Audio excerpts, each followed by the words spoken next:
4 keyboards later. Like this, I don't know what happened. This was not supposed to happen. I didn't want 4 keyboards, but when you fall into this like keyboard hobby, whatever the fuck you want to call it, addiction. Hey sweetie darlings, just needed to make this video. I want to help people. Even though I'm no guru, I'm very new to the keyboard community myself. I've been on this journey to find the perfect keyboard. And while I found my favorite at-home keyboard, this is not the ideal keyboard to travel with, obviously, because it's hefty and it weighs a ton. But I also wanted to talk to you just about this whole keyboard thing.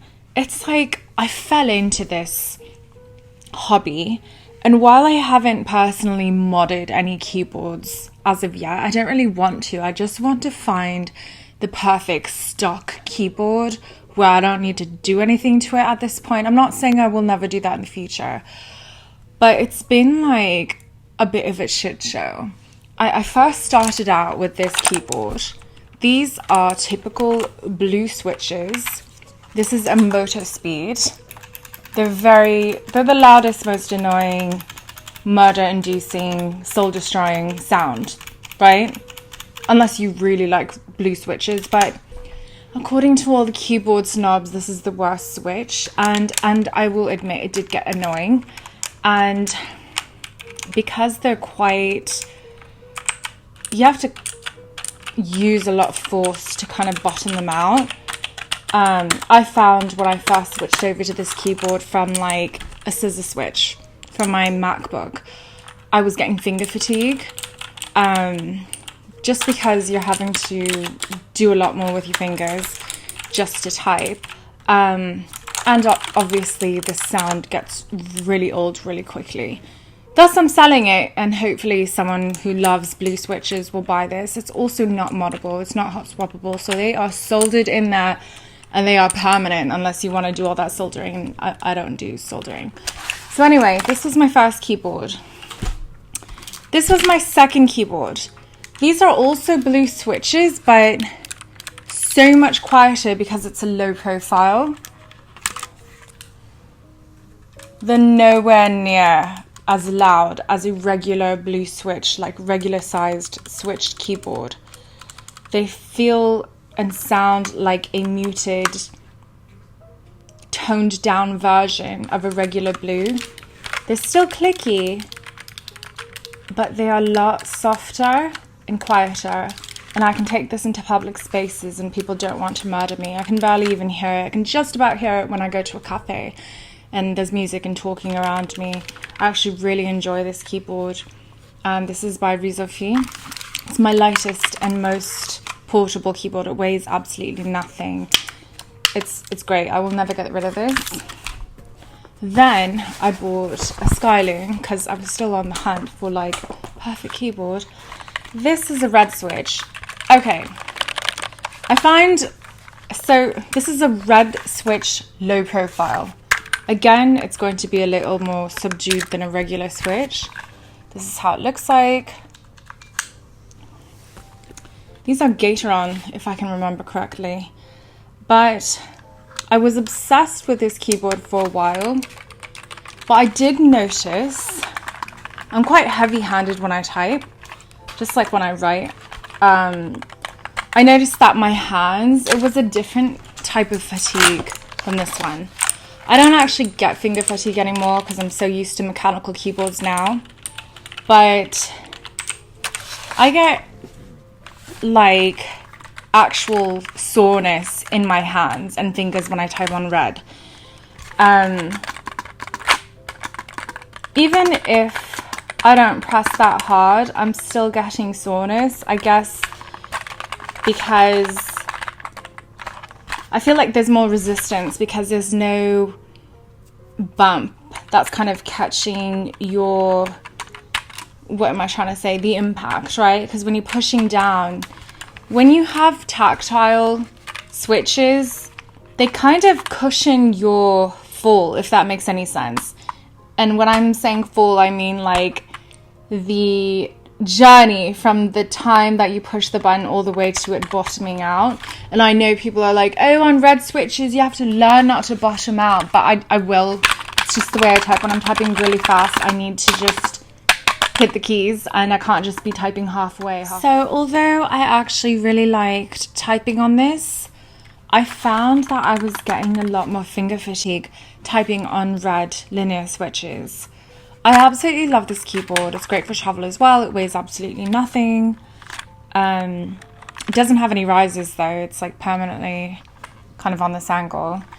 But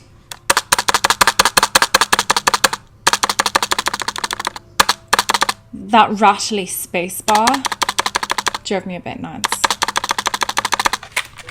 I think once you start getting into the keyboard community and you're watching video after video after video on sound, thocky is good. I like that thocky creamy sound. This rattly sound pisses me off, and I tried the tape and the rubber things and nothing worked. And I was just like, should I buy lube and try and lube my switches? But I'm just like, I just haven't pulled the trigger to just do all that yet. But like, this sounds fine, but this does not sound fine to me. And like I said, I was getting quite tired typing on this expensive keyboard. This is by Cool Killer, and I've never had any switch quite like this one. These are Ice Blade switches, and this is the tactile version. They are not clicky. It's more of a hybrid, creamy, thocky tactile. I love it because, you know, obviously there is a bump, but it's not like annoying, and it doesn't take too much pressure to reach that, whereas I'm feeling this one takes more force. I also heard that it's not always to do with the switches that causes finger fatigue, but depending on the spring and the pressure that it puts on your fingers. So there's all these different things that you have to take into account. But 4 keyboards later, like this I don't know what happened. This was not supposed to happen. I didn't want 4 keyboards, but when you fall into this like keyboard hobby, whatever the fuck you want to call it, addiction, it's like, what's going on? I'm trying to sell these 2. I'm keeping these 2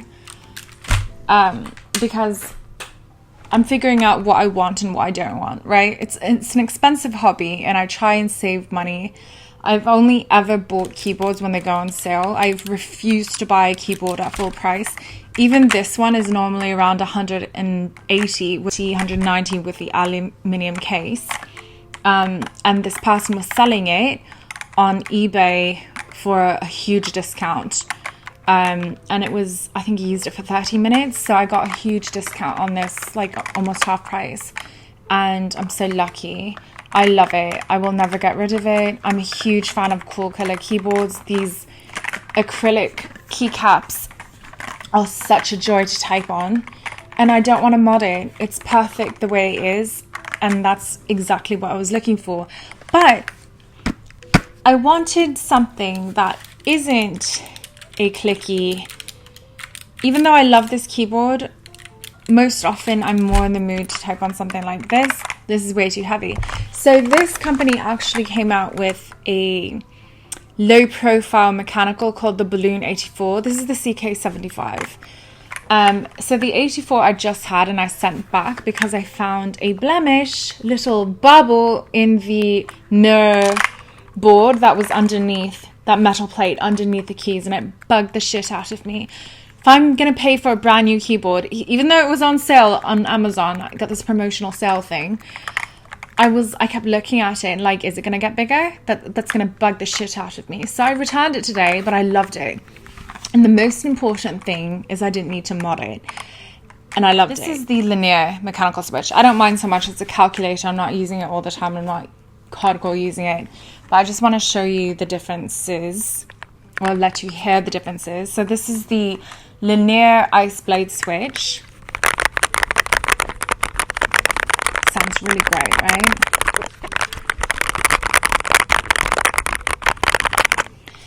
And this is the tactile ice blade switch.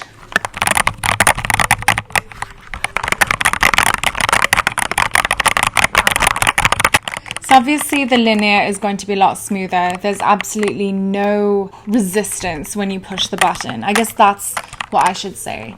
If you guys are wondering about which key is good for you, which type of switch that you should be using, honestly, no one can tell you until you actually physically have it and you type with it.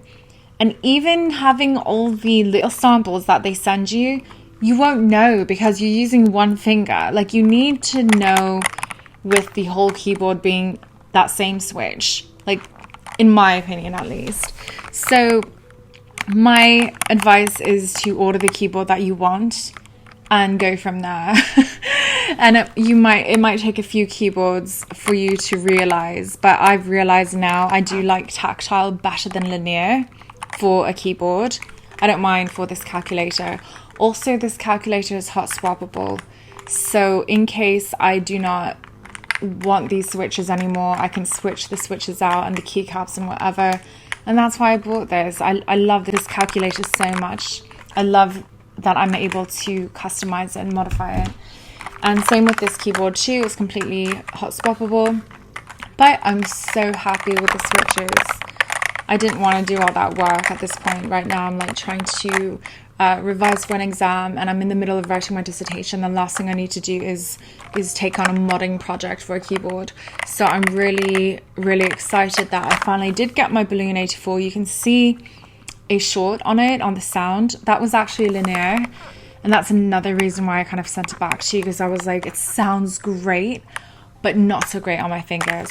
Also, just so you guys know, the Cool Killer Balloon 84 is missing the physical bumps on the F and the J keys. I'm a tapped typist. Like, I need to feel those. Like, I never look at the keys. I need to feel it, and it had none. Like, they just made them all smooth. So I had to like memorize for the day I had that keyboard, like where they were, and I had to keep looking down to make sure, because if I placed my hand wrongly, wrong position on the keyboard, all the letters would obviously be wrong when I start typing. So that was kind of weird, but I'm still willing to repurchase the keyboard because I love the Cool Killer so much, and I really love that mechanical keyboard. I think these two, the CK75 and the Balloon 84, are going to be my main keyboards.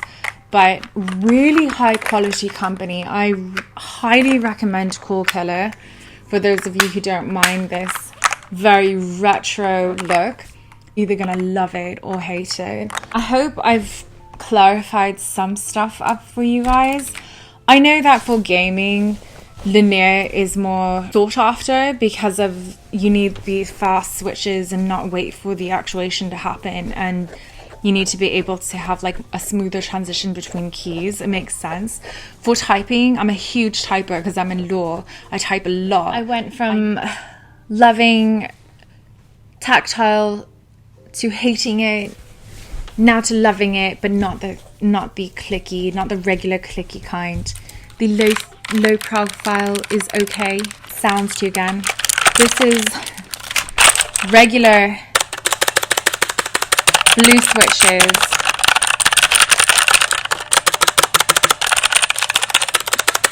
Someone will throttle you if you take this into a cafe.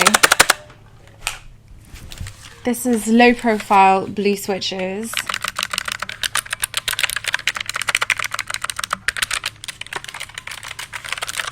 Low profile red.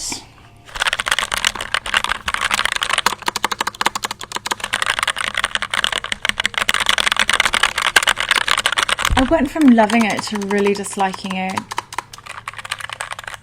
I almost feel like it's kind of harsh, like nothing is absorbing the shock, if that makes any sense. Like when you bite down on your teeth, it that makes any sense. Think of the spring, like think of a tactile switch as having like gum in your mouth when you're chewing. There's something to absorb the shock, but with linear, there's nothing there, and it really just depends on the force you're using in your fingers, and it can get very tiring. Even if you're not bottoming out, you are very aware of kind of like, you're aware of the pressure you're placing on your fingers, and you're kind of trying to gauge like whether it's too much or not enough. Do you know what I mean? Like, I know some people love it, but these are just things that I'm experiencing. And I just love these ice blade switches. I think they are by far the best switches I've tried personally.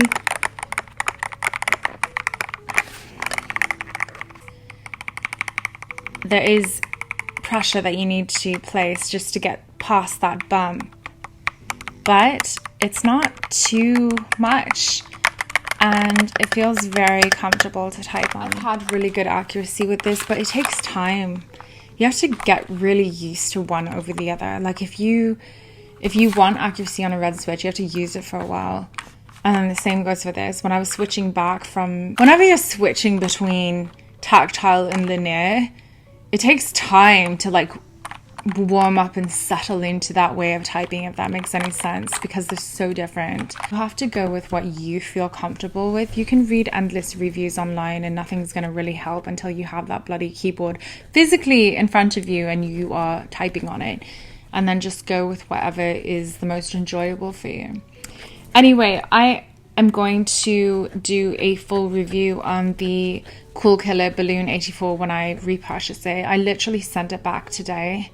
As much as I loved it, I was like, that blemish is bothering me, and I'm not sure if I am into these linear keys.